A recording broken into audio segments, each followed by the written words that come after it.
My name is Bob. I work as a janitor at the supermarket. Though I graduated from a prestigious university, due to various circumstances, I ended up working this part-time cleaning job. It's a shame, especially after graduating from such a good college. Yet, there are others like me, but I didn't mind this job where I could immediately see the results of my labor. The places I've cleaned look marvelous.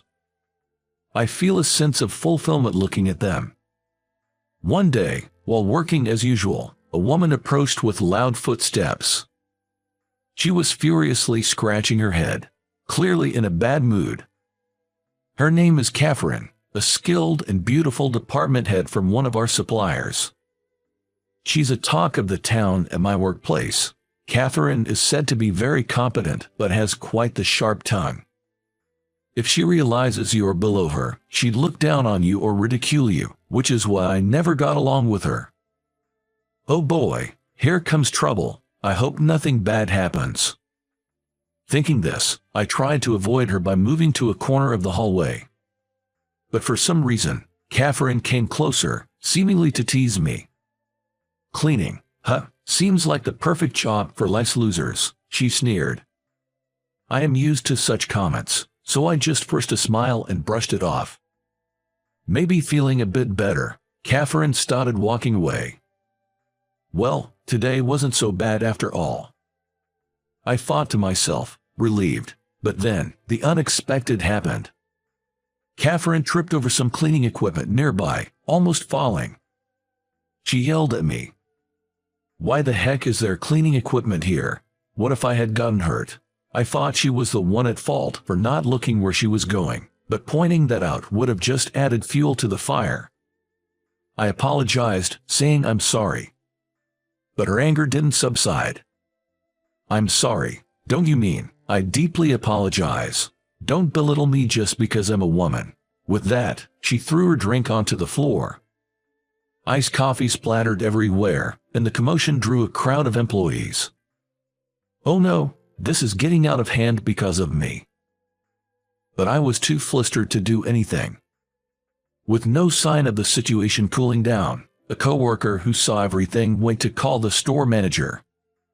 The manager hurriedly came, listened to the story, and tried to calm Catherine down.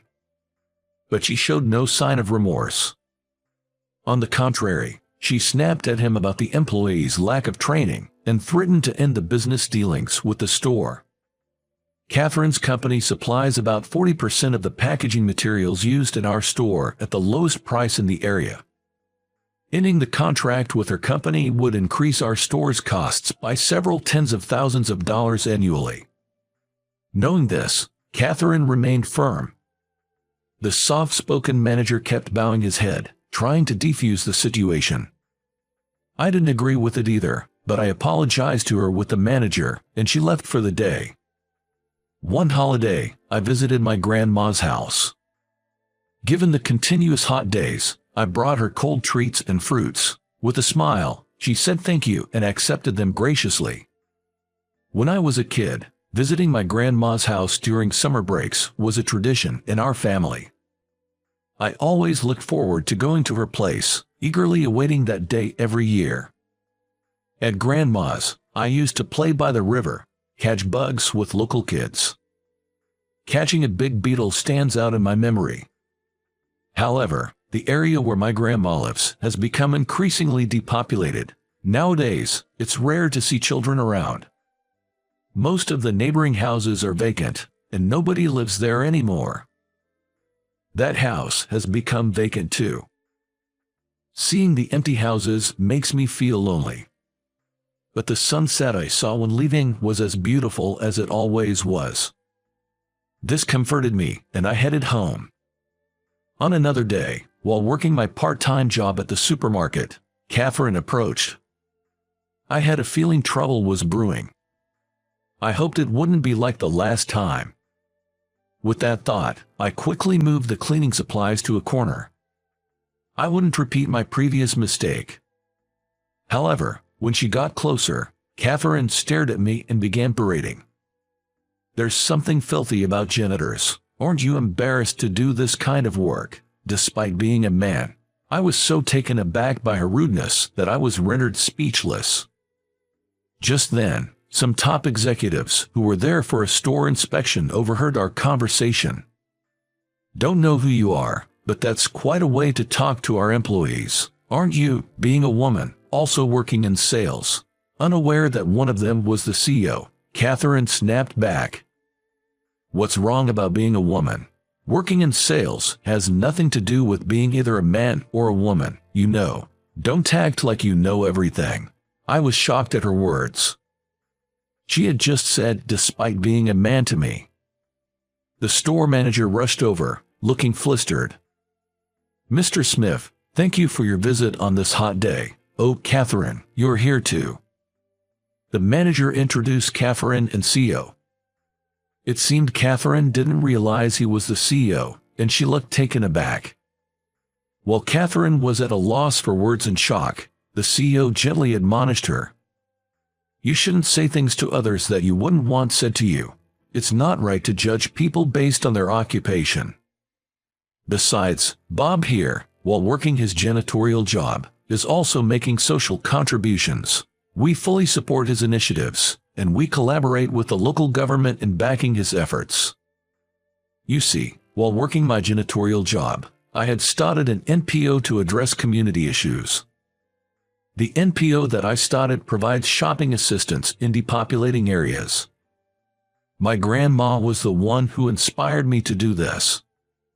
I graduated from a prestigious university and landed a job at a major trading company, which was my first choice. Traveling the world and making a difference was my dream. But the demanding nature of the job overwhelmed me, and I quit after just 6 months. This wasn't how it was supposed to end up. Having never faced any significant setbacks before, this was my first real failure. Feeling utterly defeated, I secluded myself in my room. My mom, worried about my reclusive behavior, told me to at least deliver some groceries to Grandma's. Her house, located in the mountains, was quite far from the town. Shopping there was a hassle, so my mom would buy supplies in bulk and deliver them once a week. With nothing else going on in my life, I figured I should at least help out with that. Feeling somewhat better after a while, I took on the task. It felt wrong to keep hiding away. Every time I delivered the groceries, my grandma would greet me with a big smile and thank me. Overwhelmed by the demanding work and having lost my confidence, those words meant the world to me. It made me realize that even I could make a difference. Because of this newfound joy, I started visiting my grandmother's house nearly every day. As I visited her more often, I also started interacting more with her neighbors. At first, it was just casual greetings, but soon we began having longer conversations. One day, a neighbor said, "If it's not too much trouble, could you do some shopping for me too?" They were suggesting I shop for them as well while getting items for my grandmother. Most people in this area have their own cars. However, as they age, driving becomes a concern, and carrying heavy groceries can be a challenge. Lifting a heavy bags into and out of a car can indeed be strenuous. I decided to help out within my capacity. Around that time, I had started a part-time job to support myself. I was working in janitorial services at a supermarket, a job I continue to this day. I couldn't leech off my parents forever. So, I decided to start with a part-time gig. Despite my job, I continued assisting with shopping during my days off or after work. I wanted to see everyone happy. Although it was physically draining, the gratitude I received kept me motivated, enabling me to push through the fatigue. Then, one day, while I was off and doing my usual bulk shopping at my workplace, the manager approached me. "Bob, you're off today, right? Why are you buying so much?"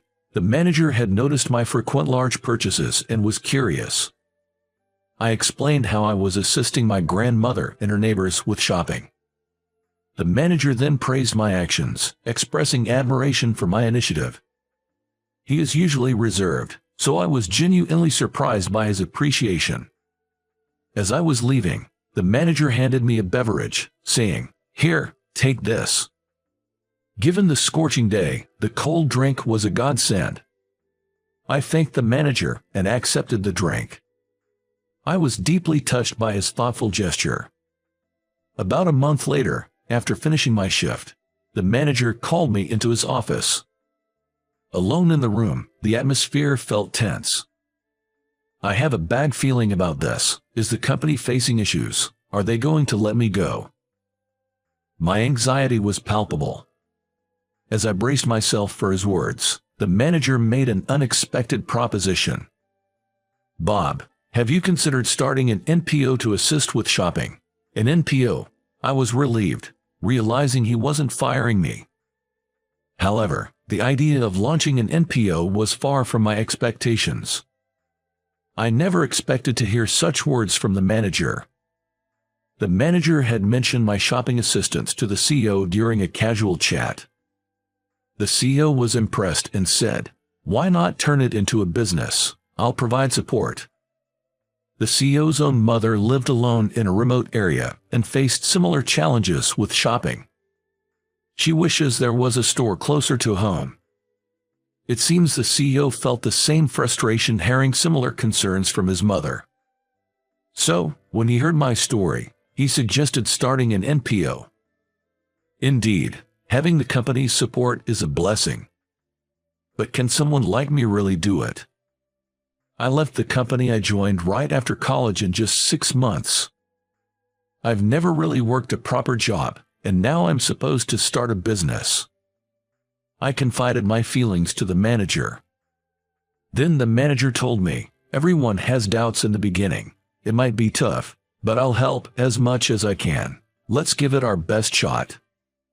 Encouraged by the manager's words, I still had concerns, but thinking of my grandmother and the folks in the neighborhood, I felt determined to at least try. One of the requirements for establishing an NPO is comprised of at least 10 members. So, the first step was gathering people. With help from various individuals, I managed to recruit volunteers. There were many other things needed for the establishment. The application process was difficult, filled with unfamiliar procedures. I wished it could have been simpler, especially creating the necessary documents.